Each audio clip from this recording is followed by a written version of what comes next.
Shalom, Jemaat Gajah Ketapang. Kiranya sukacita dan damai dari surga memenuhi hati dan pikiran kita hari ini. Sebelum kita merenungkan firman Tuhan hari ini, mari kita berdoa. Ya Bapa, terima kasih untuk hari baru yang Kau sediakan bagi kami. Tolong kami, ya Roh Kudus, untuk membaca dan merenungkan firman-Mu. Hanya dalam nama-Mu, Tuhan Yesus, kami berdoa. Amin. Bacaan firman Tuhan hari ini terambil dari Keluaran, pasal yang ke-16, ayat yang ke-25 hingga yang ke-31. Demikianlah firman Tuhan.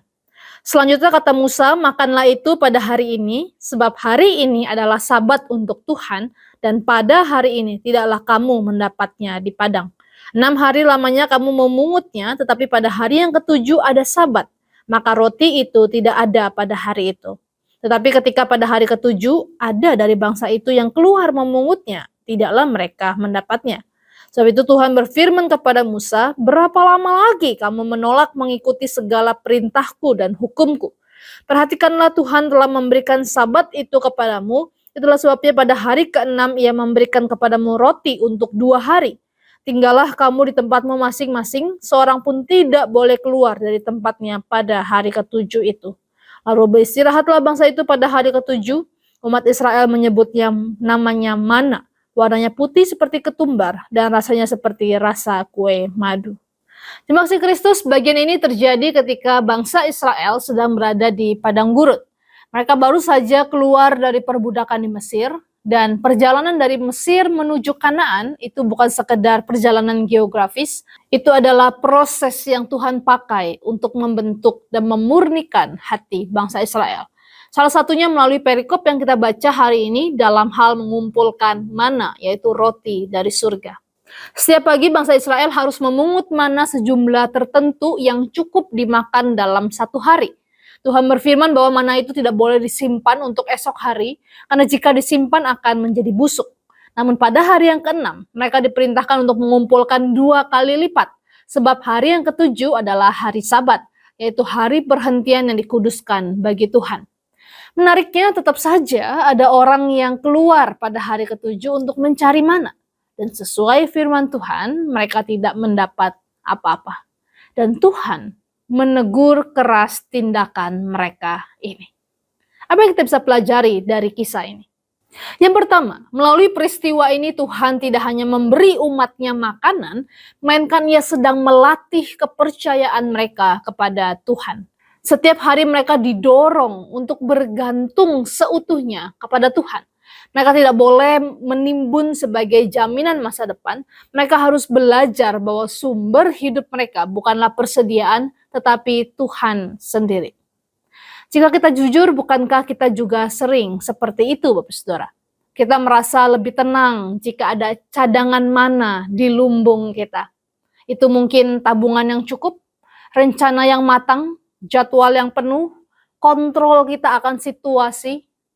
Satu sisi memang itu semua tidak salah, tapi masalah menjadi muncul ketika rasa aman kita lebih bertumpu kepada apa yang kita kumpulkan daripada apa yang Tuhan mampu pelihara dalam hidup kita.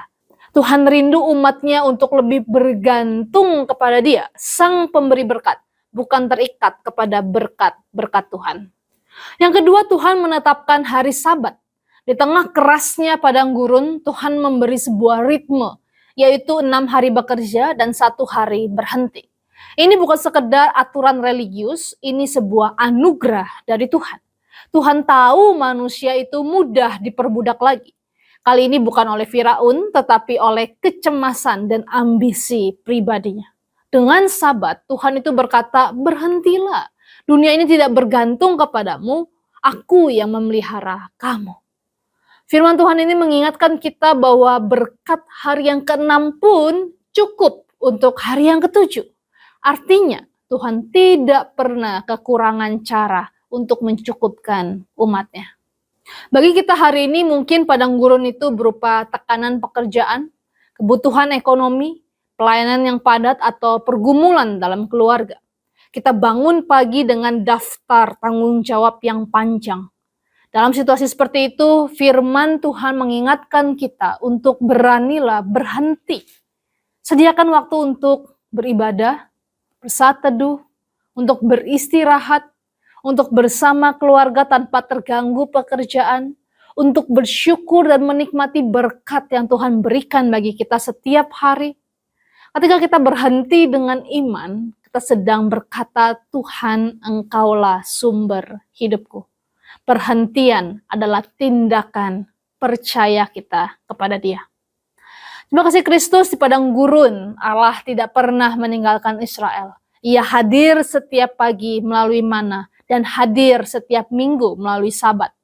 Hari ini pun Tuhan yang kita kenal dalam Yesus Kristus pun tidak pernah meninggalkan kita. Dan bahkan Dia setia memelihara hidup kita. Ia cukup untuk kebutuhan kita hari ini.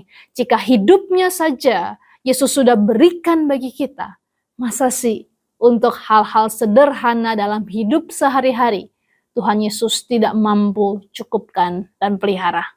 Kiranya pagi ini kita belajar percaya kepada Tuhan sumber segala sesuatu. Dan kita belajar untuk taat dan bahkan beristirahat di dalam pemeliharaan Tuhan untuk hari ini. Amin. Mari kita berdoa. Ya Bapa, terima kasih untuk firman-Mu yang sekali lagi mengingatkan kami bahwa segala sesuatu yang ada pada kami itu pun pemberian Engkau. Biarlah hati kami terikat kepada Engkau saja, Sang sumber segala sesuatu.